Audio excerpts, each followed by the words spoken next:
여러분 반갑습니다. 뉴코리아 교회 정영신 목사라고 합니다. 여러분 나눠드린 안내지에 있는 이 사진과 앞에 있는 사람이 동일 인물로 여겨지십니까? 아마 지금 제 기억에 거의 한참 오래된 사진인 것 같은데 저도 오랜만에 이 사진을 보고 감회가 새롭습니다. 여러분 저는 강서구 가양동에서 우리 탈북민 성도들과 함께 통일을 준비하고 있습니다. 오늘 여러분들과 함께 옳다 인정받는 사람이라는 제목으로 북한 선교에 대한 이야기 함께 나누도록 하겠습니다. 여러분 두 손을 한번 앞으로 내밀어 보시겠어요? 자, 그럼 제가 성도들과 항상 예배할 때마다 이렇게 인사하는데요. 여러분 저를 따라 하시면 됩니다. 여기서 우리 교회는 여러분들 교회입니다. 자, 우리 교회에 좋은 일이 일어납니다. 손을 가슴으로. 나에게 좋은 일이 일어납니다. 우리 옆 사람, 당신에게 좋은 일이 일어납니다. 그럼 저에게도 축복해 주십시오. 아멘. 함께 예배하는 여러분들에게도 우리 아버지가 되신 하나님과 우리 주인 되시는 예수 그리스도와 또 우리와 늘 함께 하시는 성령으로부터 좋은 일이 많이 있기를 주님의 이름으로 축복합니다. 그럼 저는 지난 2006년에 북한에서 태어난 분을 처음 만났어요. 대학을 다닐 때 CCC라는 선교단체에서 훈련을 받고 이제 중국에 1년 정도 나가 있을 기회가 있었는데 하루 일과를 마치고 이제 해변에 나가면 거의 비슷한 시간에 이렇게 옷을 깔끔하게 차려입고 가슴에 김일성 배지를 달고 오와 열을 맞춰서 지나가는 사람들이 있었습니다. 그러니까 그때는 모르고 봤는데 지금 생각하면 북한 유학생들이었던 것 같습니다. 그때 북한 사람들을 처음 보는 순간에 북한 사람들이 제 마음에 들어왔어요. 그리고 한국에 와서 전도사로 가장 처음 섬긴 목사님이 북한에서 오신 분이었어요. 제가 전도사로 가장 처음 섬긴 성도들도 북한에서 오신 분들이었어요. 제가 가장 처음 섬긴 교회도 북한에서 오신 분들을 위해 세워진 교회였어요. 그리고 저랑 같이 살고 있는 제 아내도 북한에서 태어난 자매입니다. 그리고 지금 우리 교회도 북한에서 태어난 분들이 모여서 함께 시작된 교회입니다. 제가 한 번은 하나님께 이런 기도를 드린 적이 있어요. 하나님, 앞으로 10년 후에 저를 북한으로 보내주세요. 그때가 2008년이었습니다. 참 감사하게도 하나님이 제 기도를 안 들어주셨어요. 그래서 아직 서울에 살고 있습니다. 그런데 참 감사하게도 하나님이 제 기도를 들어주셨어요. 그런데 저를 북한으로 보내시는 것이 아니라 제가 있는 그 자리에 북한 사람들을 보내주셨어요.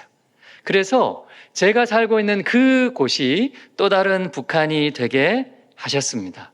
그리고 이분들과 함께 통일을 준비하면서 하나님께서 열어주실 새로운 북한, 그 땅에 들어가 살게 될 것을 소망하게 하셨어요. 여러분, 우리는 종종 하나님 앞에 기도할 때 주저하게 됩니다. 왜 그래요? 하나님 앞에 내가 전적으로 헌신하면 하나님이 내 인생을 없애버릴 것만 같은, 내가 알지 못하는 어디론가 나를 보내버릴 것만 같은 착각을 가지고 있기 때문에 그렇습니다. 근데 여러분 걱정하지 마세요. 하나님께서 여러분들 마음 가운데 특별한 사명과 비전을 주실 때 여러분 마음 놓고 헌신하시기 바랍니다. 왜 그래요? 우리 하나님은 가장 좋은 것으로 응답하는 분이시기 때문에 그렇습니다. 제가 탈북민 교회에서 처음 사역을 하고 탈북민 목사님을 모시고 탈북민 성도들을 섬기면서 수고한 상급으로 하나님께서 저에게 특별한 선물을 한 가지 주셨어요. 그 선물이 바로 제 아내입니다. 여러분, 제가 작년 이맘때 와서 여러분들과 여러 이야기를 나눴고 또 오게 됐는데 무슨 선물을 좀 드릴 수 있을까 고민하다가 여러분 엽서 다 받으셨습니까? 네, 제가 엽서를 선물로 가지고 왔어요. 여러분 엽서를 자세히 보시면 특별한 게 한 가지가 있습니다. 여러분 발견하셨을까요? 남쪽과 북쪽에 똑같은 색깔을 가진 지역이 있습니다. 그럼 그게 왜 그러냐면 이제 한반도 지도를 반으로 딱 접었을 때 만나는 지역의 색깔이 같습니다. 그래서 경상남도에 있는 성도들은 함경북도에 있는 북한 주민들을 위해서 기도하자. 전라남도에 있는 성도들은 평안북도에 있는 주민들을 위해서 기도하자라는 의미로 만들어진 남북 영친 지도입니다. 여러분 지도를 조금 더 보시면 여러분 한번 찾아보세요. 제가 지명을 말씀드릴 텐데 여러분 한반도 남쪽 오른쪽 끝에는 부산이 있고 왼쪽 끝에는 목포가 있습니다. 그리고 중간 끝에는 여수가 있습니다. 찾으셨습니까? 한반도 최남단 기차역이 전라남도 여수에 있는 여수 엑스포역인데요. 거기가 제 고향입니다. 제 아내 고향은요. 제 고향에서 조금 위로 올라갑니다. 여러분 지도를 보면서 잘 따라오세요.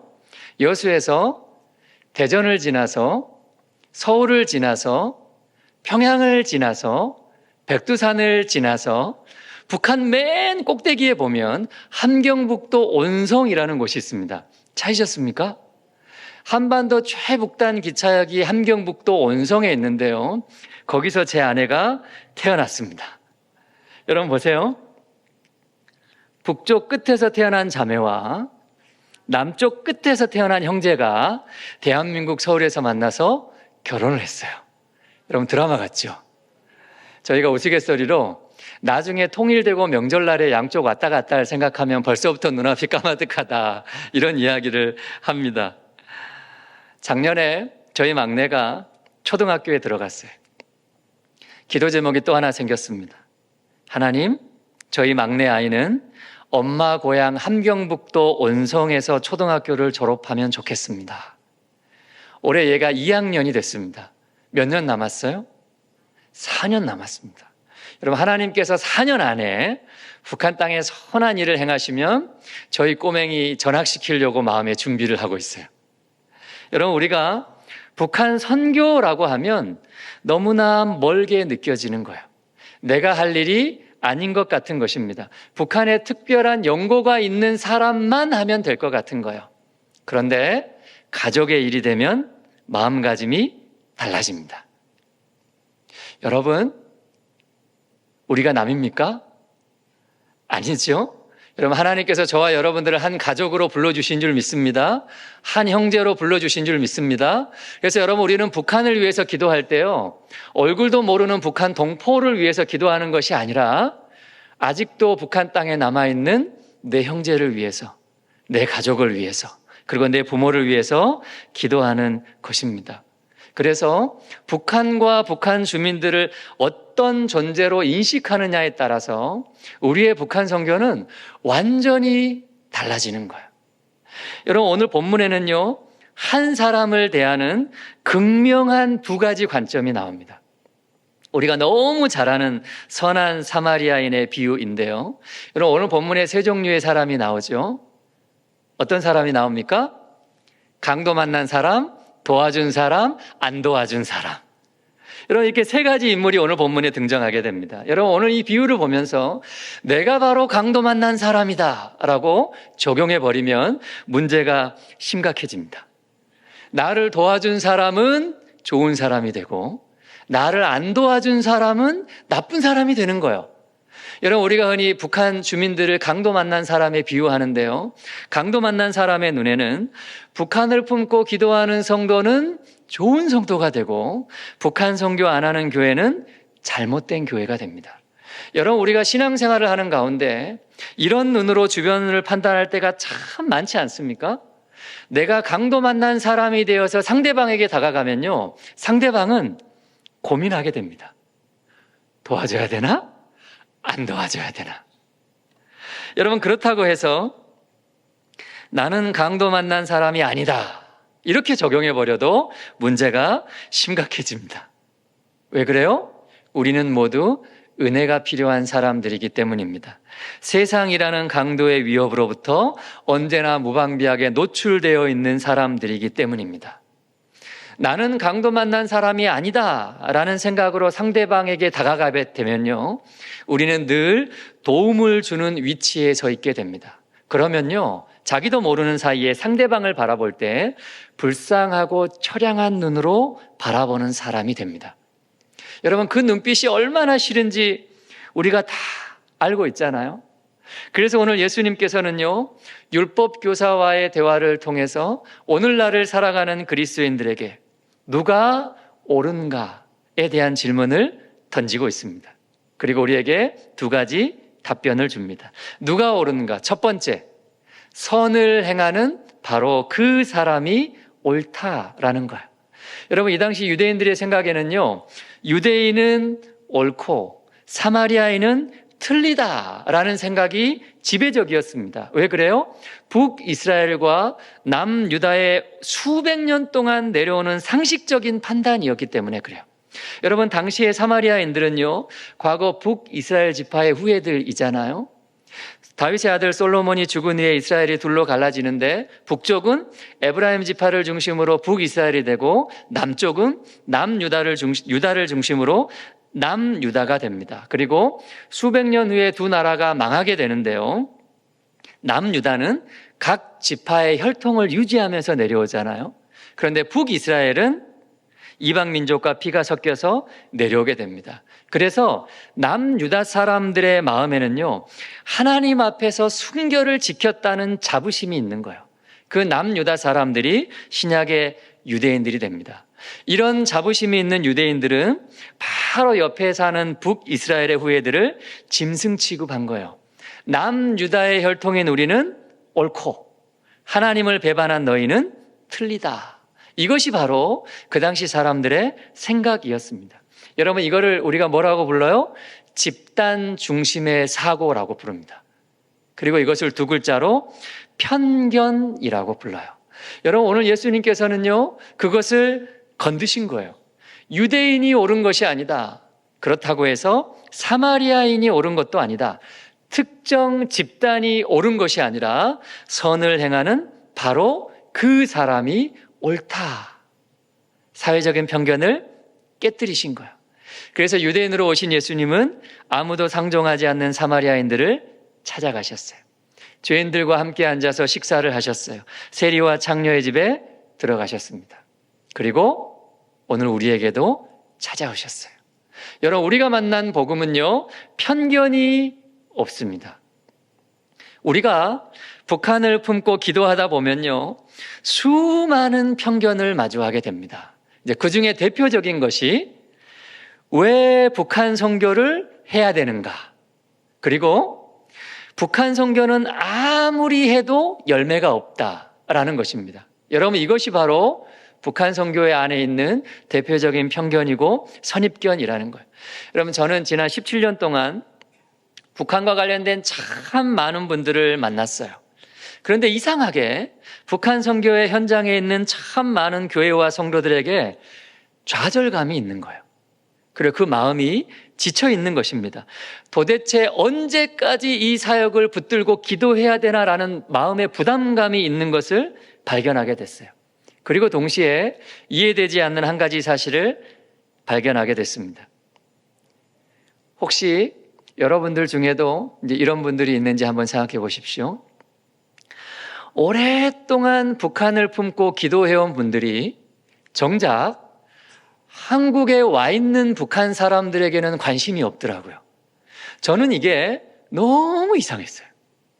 여러분, 나중에 북한 땅에 문이 열리면 북한에 교회를 세우겠다고 준비하는 교회들이 많이 있습니다. 그런데 정작 그런 교회들이 한국에 내려온 북한 사람들이 세운 탈북민 교회에는 관심이 없더라고요. 저는 이것도 너무 이상했어요. 그런데 알고 보니까 이분들의 관심이 북한 사람에게 있는 것이 아니라 북한 땅에 있더라고요. 북한 땅을 변화시켜 달라고 수십 년을 기도했는데 여러분, 북한 땅이 변했어요? 안 변했어요? 안 변했어요. 그러니까 북한 선교는 아무리 기도해도 소용없더라 라고 마음에 지치고 실망하고 돌아서는 것입니다. 그러다가 어느 날 또 북한이 핵을 탁 쏘아 올렸더라, 그런 뉴스가 나오면 그러면 그렇지 라고 이야기하는 거예요. 여러분, 왜 그래요? 어느 순간 북한 선교에 관심이 자기도 모르게 북한 땅에 집중되어 있기 때문에 그렇습니다. 여러분, 그런데 우리가 북한 선교의 열매를 북한 땅이 아니라 북한 사람으로 보기 시작하면요, 이미 우리 주변에는 우리 눈으로 확인할 수 있는 수많은 북한 선교의 열매들이 있습니다. 한국에 지금 3만여 명의 탈북민들이 들어와 있는데요, 그 사람들 중에 무려 1만 명의 탈북 그리스도인들이 있습니다. 이 중에 한국에 와서 예수님을 믿고 사명을 받고 신학교에 가서 목사, 전도사가 된 분들이 최소 200명입니다. 지금 전국의 신학교에는 70여 명의 탈북민 신학생들이 있습니다. 이분들을 통해서 시작된 탈북민 교회가 지난 20년 동안 90개가 넘게 개척이 되었어요. 여러분, 이게 숫자만 보면 얼마 아닌 것 같잖아요. 그런데 이것을 비율로 환산해 보면 정말 대단한 일이 됩니다. 여러분, 우리 대한민국 전체 기독교 비율이 20%가 채 안 됩니다. 그런데 탈북민들의 기독교 비율은요, 40%가 넘어요. 2배 이상 높습니다. 우리가 흔히 대한민국의 5만 교회 10만 목회자 이렇게 얘기하거든요. 대한민국 국민 500명당 1명이 목회자입니다. 그런데 탈북민들은요, 150명당 1명이 목회자로 준비가 되어 있어요. 대한민국 전체 인구 1000명당 교회 한 개가 세워져 있습니다. 그런데 탈북민 교회는요, 탈북민 인구 400명당 한 개가 세워져 있어요. 2.5배 이상 높습니다. 여러분, 이것은요, 어떻게 설명할 수가 없는 수치인 거예요. 누구도 부인할 수 없는 한국교회, 북한 선교의 열매라는 것입니다. 여러분들이 오랫동안 수고하고 기도해온 열매라는 거예요. 여러분, 열매는 어떻게 받아야 됩니까? 열매는 근심으로 왔습니까? 우리가 한국에 들어온 탈북민들을 보면서, 상황이 어려운 탈북민 교회들을 보면서 우리가 근심으로 받습니까? 하나님께서 열매로 주신 것인데 기쁨으로 받는 거죠. 여러분, 이 모든 것이 하나님께로부터 시작된 줄 믿습니다. 여러분, 1990년대 말에 하나님께서 북한 땅의 문을 흔드셨어요. 1994년부터 97년까지 300만 명이 굶어 죽는 비극이 발생했습니다. 우리는 그것을 고난의 행군이라고 기억해요.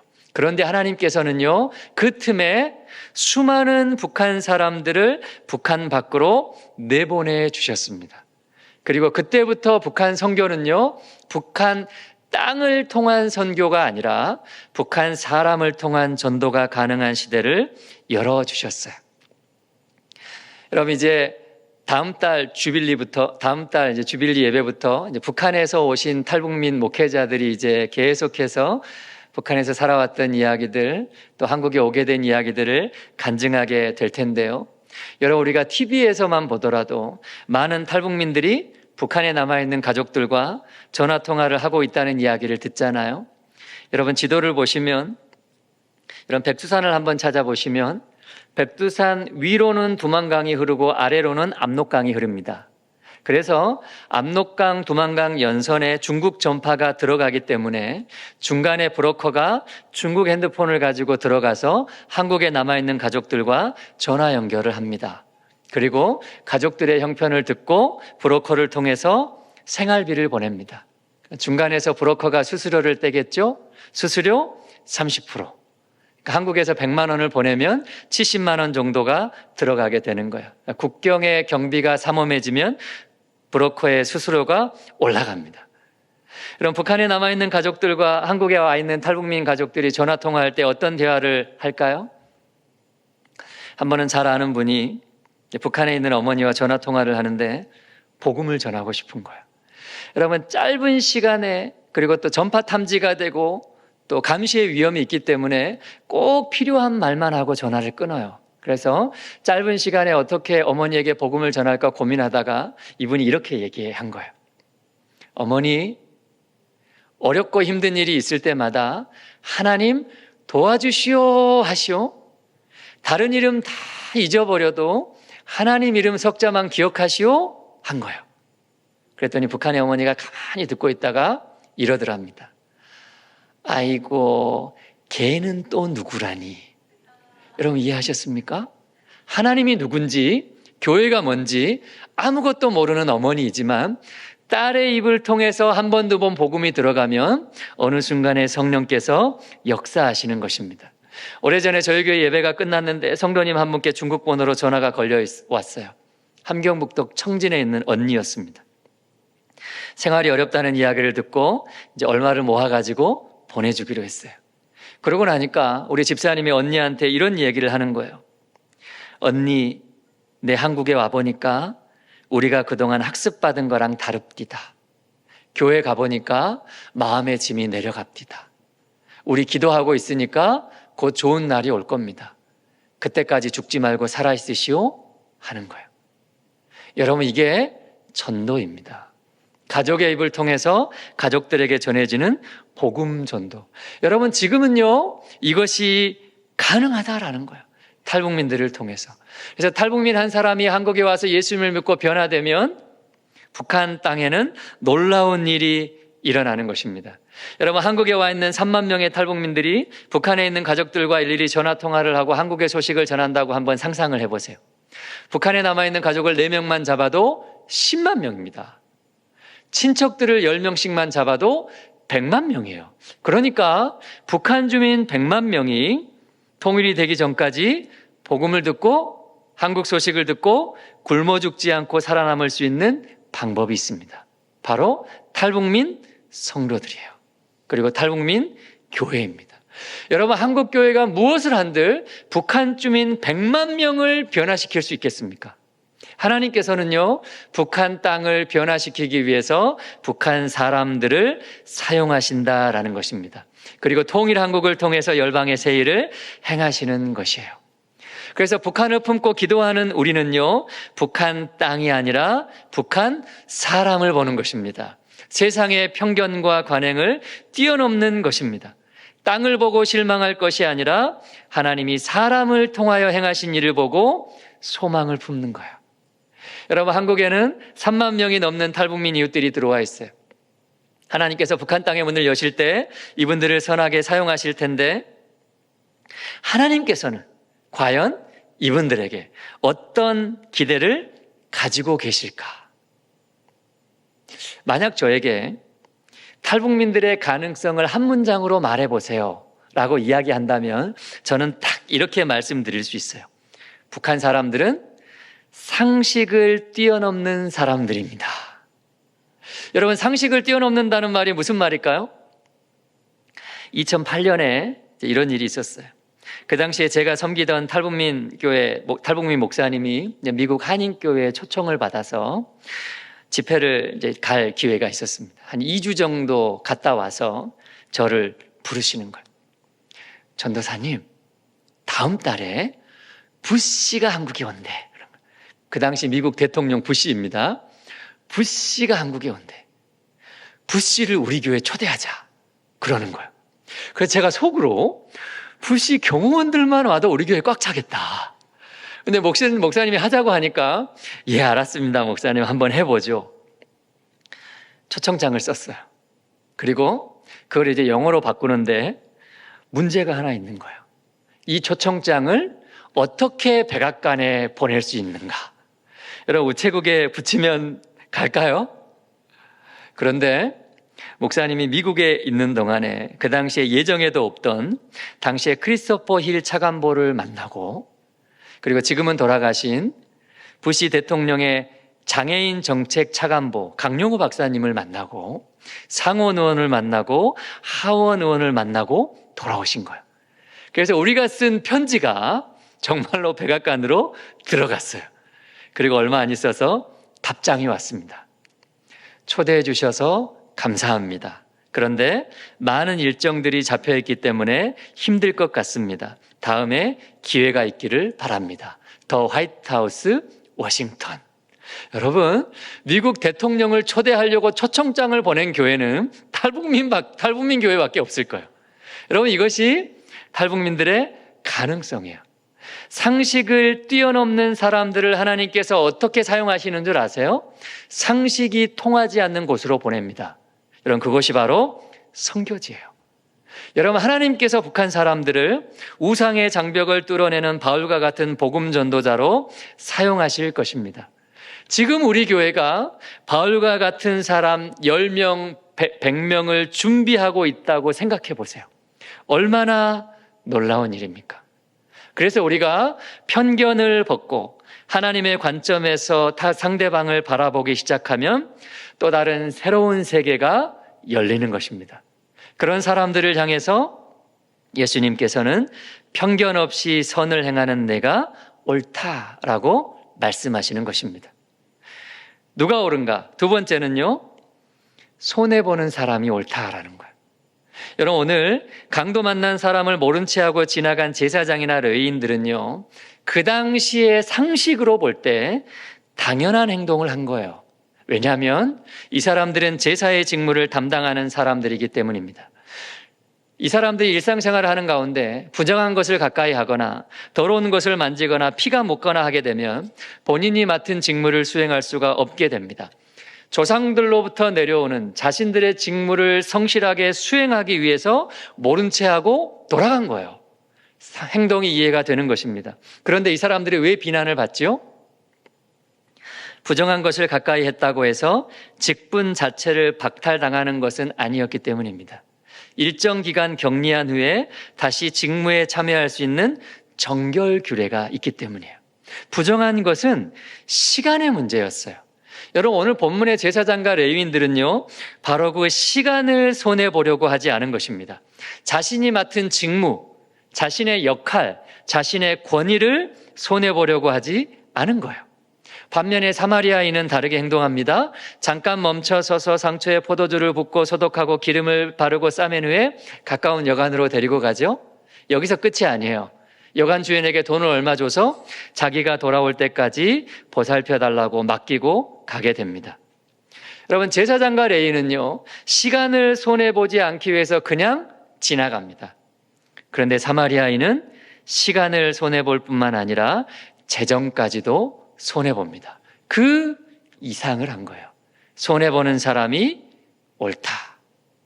여러분, 예수님께서는요, 우리를 위해서 시간을 손해볼 뿐만 아니라 재정을 손해볼 뿐만 아니라 그 목숨까지도 기꺼이 손해보신 분입니다.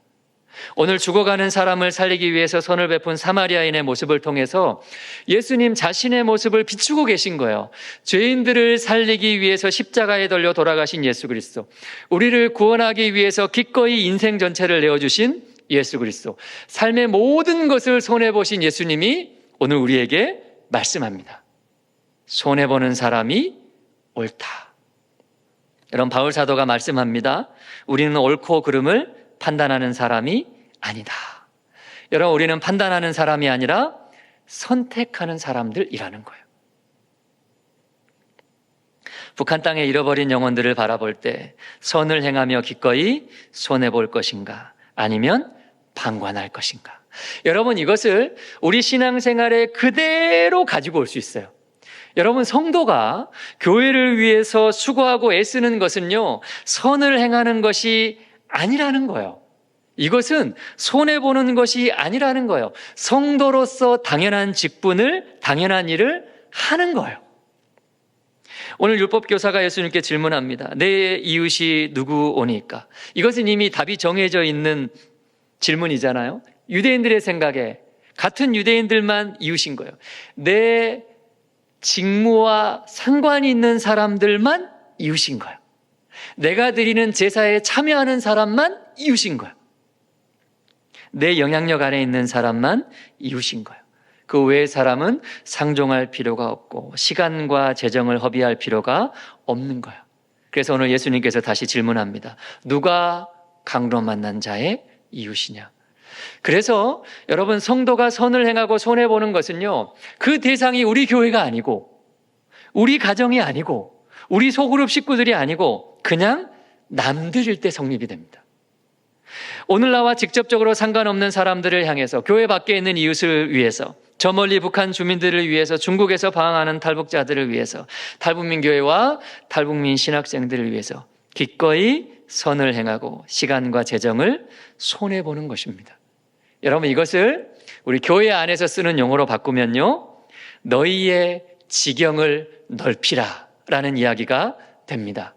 여러분, 오늘 예수님께서는요, 교회 안에만 머물러 있는 성도들을 향해서 말씀하시는 거예요. 너희가 너무 너희 삶에만 갇혀있지 말아라. 너희가 너무 너희의 직분에만 갇혀있지 말아라. 너희가 너무 너희 교회에만 갇혀있지 말아라. 눈을 들어서 주변을 좀 살펴봐라. 그리고 기꺼이 손해보는 것입니다. 여러분, 성도가, 교회가 손해본다는 것은 무슨 의미일까요? 저희 교회 이야기 조금 들려드리겠습니다. 저희 가정이 이제 교회를 개척하고 만 7년이 지나서 저희가 3달 동안 안식월을 가지게 되었어요. 한 일주일쯤 지났는데 하나님께서 제 마음 가운데 찾아오셨어요.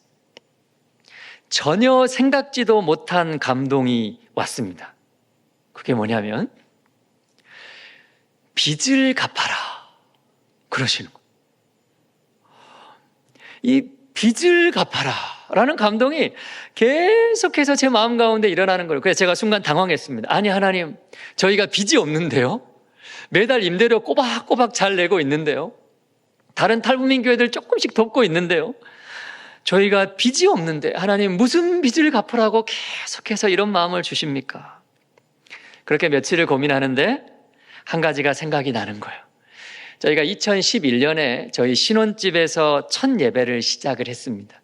그리고 1년 후에 작은 예배당을 얻어서 나왔어요. 그때 보증금이 1,500만 원이었습니다. 저희가 탈북민 한 6가정 함께 예배 드릴 때였는데, 저희가 기도할 때 그 당시에 개척한 지 5년 된 작은 남한 교회가 저희가 예배당을 얻고 있다는 이야기를 듣고 본인들 교회 전세금 일부를 빼가지고 우리 교회에 보내주셨어요. 그러니까 빚을 내서 보내준 거예요. 그걸로 지금 우리 예배당이 시작이 됐는데 그게 빚이라는 거예요. 순간 제 마음에, 아니, 하나님, 갚으라는 얘기 안 하는데요, 한 달 헌금해서 한 달 사는 교회가 어느 세월에 그것을 모아서 갚겠습니까? 그렇게 한참을 고민하다가 결국에 제가 포기했어요. 하나님, 안식월 끝나고 교회 돌아가면 제일 먼저 그 돈을 모아서 갚겠습니다. 그리고 4월 초에 교회로 돌아왔어요. 그러니까 12월 말에 안식월 떠나가기 전에 그때 제 기억에 우리 교회 전 재산이 165만 원이었습니다. 그러니까 그 해에 처음으로 조금 남았어요. 그래서 그것을 이제 회계 맡은 집사님과 이야기하면서, 집사님, 한 달 동안 성도님들 헌금하시면 그거 모아서 교회 임대료하고 관리비하고 주일 식사 준비하는 비용이 될 겁니다. 그리고 조금 남을 텐데 그거는 우리 교회가 섬기는 다른 탈북민 교회 선교비로 보내시면 됩니다. 잘 부탁드려요. 그리고 제가 떠났어요.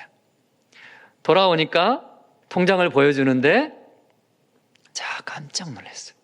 아까 3달 전에 제가 떠나기 전에 165만 원이었던 것이 3달 사이에 1,650만 원이 돼 있는 거예요. 제가 무슨 일이야 이렇게 알아보니까 연말 연초에 성도님들 보너스 받은 것 헌금하고 11조 못 드린 분들 드리고 하니까 이렇게 불어나 있는 거예요. 항상 보이는 목사가 없으니까 교회가 어떻게 될까 봐 성도님들이 더 열심을 냈다는 거예요. 그렇게 거의 정확하게 1,500만 원이 늘어나 있는 거예요. 그래서 그 다음 주에 집사님들 10명이 모여가지고 재직회를 했습니다. 여러분, 안식을 시작하고 며칠 후에 하나님께서 제 마음에 빚을 갚으라는 감동을 주셨어요. 그런데 돌아와 보니까 딱 그 금액만큼 통장 잔액이 불어나 있습니다. 저는 이게 하나님께로부터 온 감동이 맞는 것 같습니다. 여러분들이 모아놓은 1,500만 원 빚 갚는 데 씁시다. 그리고 우리는 처음부터 다시 시작합시다. 하니까 분위기가 어땠을까요? 목사가 3달 동안 안식을 가서 잘 쉬다 와서 제일 먼저 한다는 이야기가 달라고 하지도 않는 돈을 돌려주자고 하니까 너무나 황당해하는 거예요. 그래서 제가 얼른 말했습니다. 여러분, 하나님이 감동 주신 것은 맞는데 안 해도 괜찮습니다. 그런데 여기서 결정하지 말고 우리 한 달만 더 기도해보고 한 달 후에 여러분들 모두 찬성하시면 그때 하는 걸로 합시다. 혹시 여러분들 중에 한 명이라도 교회를 사랑하는 마음으로 다음에 하자라고 하시면 그렇게 하십시다. 그래도 괜찮습니다. 우리 한 달 후에 결정하십시다. 그리고 헤어졌어요. 그 한 달 동안 제 마음이 타는 거예요. 저분은 안 된다고 하실 것 같은데 찾아가서 따로 이야기를 해야 되나, 그렇게 고민하는 사이에 한 달이 지났습니다. 5월이 됐어요. 여러분, 다시 한번 말씀드리지만 안 해도 괜찮습니다. 하면 좋겠는데 부담 없이 결정하십시다. 그런데 그 자리에서 한 분도 빠짐없이 다 찬성하셨어요. 그래서 북한 출신 성도님 한 분, 남한 출신 성도님 한 분, 이렇게 두 분을 탁 세웠습니다. 이제 두 분은 이 재정을 어디에 흘려보낼지 기도하면서 찾아보시기 바랍니다. 조건은 두 가지입니다. 우리 교회처럼 교회가 시작되는 곳에 보냈으면 좋겠습니다. 그리고 또 한 가지, 다시 돌려달라고 할 수 없는 곳에 보냅시다. 여러분들 결정해서 알려주시면 우리 교회 8주년이 되는 8월 달에 모시고 와서 전달하십시다. 그리고 6월이 되고 7월이 됐습니다. 두 분이 오셔서 하시는 말이, 목사님, 아무리 고민해도 어디에 보내야 될지 모르겠습니다. 그냥 목사님이 알아서 하세요. 그리고 도로 가지고 오셨어요. 그래서 제가, 그러면 우리가 고민하지 말고 7년 전에 이것을 우리에게 후원한 교회에 다시 맡깁시다. 그 교회가 7년 사이 정말 많이 부흥해가지고 지금도 매년 1개, 2개 교회를 개척하고 있답니다. 거기에 쓰라고 목적 언금하십시다. 그래서 우리 교회 8주년 감사 예배를 드릴 때 그 교회에서 와가지고 이 금액을 받아갔어요. 그리고 제가 다음 주에 그 교회에 가가지고 성도님들에게 전후사정 이야기를 나눴습니다. 그랬더니 그 교회가 저희가 드린 그 금액에 2천만 원을 더 모아가지고 경기도 부천에 개척되는 중국인 교회를 섬겼어요. 그리고 그날에 우리 성도들이 가서 축하했습니다. 여러분 보세요. 이제 5년 된 작은 남한 교회가 섬긴 은혜가 탈북민 교회 하나를 건강하게 세운 거예요. 그리고 그 은혜가 다시 조선족 중국인 교회로 흘러간 것입니다. 그리고 우리 교회가 다시 빈털터리가 됐을 때 하나님께서 제 마음 가운데 한 가지 비전을 주셨어요. 앞으로 뉴코리아 교회는 북한 선교의 11조를 감당하는 교회가 될 것이다. 여러분, 우리가 우리의 것을 손해보고 내려놓았을 때 여러분, 하나님께서는요 하나님의 것으로 채우시는 거예요. 여러분, 우리는 내 것을 손해보고 내 재정을 손해보고 내 시간을 손해본다라고 이야기하지만 하나님께서 보시기에는요 손해보는 것이 아니라 비우는 것이라는 거예요. 하나님께서 보시기에는 내려놓는 것이라는 거예요. 그리고 그 비운 자리를 하나님께서 하나님의 것으로 다시 채우는 것입니다. 그래서 우리의 북한 선교는요 어려운 것이 아니에요. 우리의 생각의 지경을 넓히는 것입니다. 내 가정에만 머물러 있던 생각을 북한을 탈출해 나온 탈북민 가정을 향해서 넓히는 거예요. 내 자녀들에게만 머물러 있는 생각을 지금도 북한 땅에서 외롭게 자라나는 꽃제비 아이들을 향해서 넓히는 거예요. 내 교회 안에만 머물러 있던 생각을 하나님께서 세우신 탈북민 교회를 향해서, 이제 곧 북한 땅에 세우실 북한 교회를 향해서 넓히는 거예요. 내 나라 안에만 머물러 있던 생각을 하나님의 나라와 열방을 향해서 넓히는 것입니다. 그럴 때 하나님께서는 불가능한 일이 가능하게 되는 통로로 사용하는 것입니다. 그럼 마지막으로 우리가 행복한 상상을 한번 해봅시다. 만약에 하나님께서 오늘 밤에 북한 땅의 문을 열어주신다면 여러분, 우리는 두 가지 문제에 봉착하게 됩니다. 첫 번째, 어디로 갈 것인가요? 여러분, 이것을 교회 안의 말로 바꾸면요 북한 땅 어디에 교회를 세울 것인가가 됩니다. 여러분, 우리야 이 지도를 보니까 북한에 어디 있구나라고 알죠. 여러분, 북한에 관심이 조금 있다고 하는 사람들도요 북한 어디를 아세요라고 물어보면 딱 4군데 이야기합니다. 평양, 개성, 금강산, 백두산. 여러분, 그러고 나면 아는 데가 없는 거예요. 여러분, 어디로 가시겠습니까? 두 번째, 누가 갈 것인가요? 누가 갈 것인가? 여러분, 아까 제 아내 고향이 북한 맨 꼭대기라고 했죠? 북한은 정말 춥답니다. 한겨울에 눈이 펑펑펑펑 내리면 3일 4일을 멈추지 않고 눈이 온대요. 한겨울에 침을 땅에 다 뱉으면 그 침이 땅에 떨어지기 전에 온답니다. 그리고 땅에서 깨진대요. 여러분 상상이 되십니까? 여러분 그 땅에 누가 갈 수 있을까요? 거기서 살 각오가 된 사람들이 몇 명이나 될까요? 누가 갈 것인가? 어디로 갈 것인가? 여러분 이 어려운 질문에 대한 해답을 하나님께서 이미 우리에게 주셨어요. 누구지요? 우리 곁에 와 있는 탈북민 이웃들입니다. 교회 안에서 남한 성도들은 하나님의 사랑이 탈북민 성도들에게 흘러가는 통로로 쓰임받는 거야. 탈북민 성도들은 북한의 가족들과 남한 성도들을 연결하는 통로로 쓰임받는 거야. 서로가 서로에게 통로가 되는 것입니다. 여러분 북한 땅의 문이 열리면 일단 저희 가정은 아내 고향집을 다시 찾아서 예배를 시작하기로 했어요. 저희끼리 올라가면 서운하니까 한 30명 정도 팀을 짜서 올라가려고 합니다. 그날이 겨울이 아니기를 기도하고 있어요. 이렇게 올라간 사람들끼리 함께 예배드리고 마을 청소하고 이웃의 음식을 나누고 아이들 데려다가 먹이고 유치원 시작하려고 그래요. 그리고 여기서 자리가 잡히면 함경북도 선봉으로 옮겨가서 두 번째 십자가를 올리려고 합니다. 아내 중조부가 해방 전에 목회하셨던 교회 터를 다시 찾으려고 그래요. 그리고 거기서 자리가 잡히면 함경남도 함흥으로 내려와서 세 번째 십자가를 올리려고 합니다. 아내 고모부가 예배하던 집터를 다시 찾으려고 합니다. 여러분 제가 이렇게 얘기하니까 무슨 어디 지방에 가가지고 교회 개척할 생각하고 있는 것 같지 않습니까? 여러분 이 일을 위해서 하나님께서는 우리 곁에 북한 사람들을 보내주셨다라는 것입니다.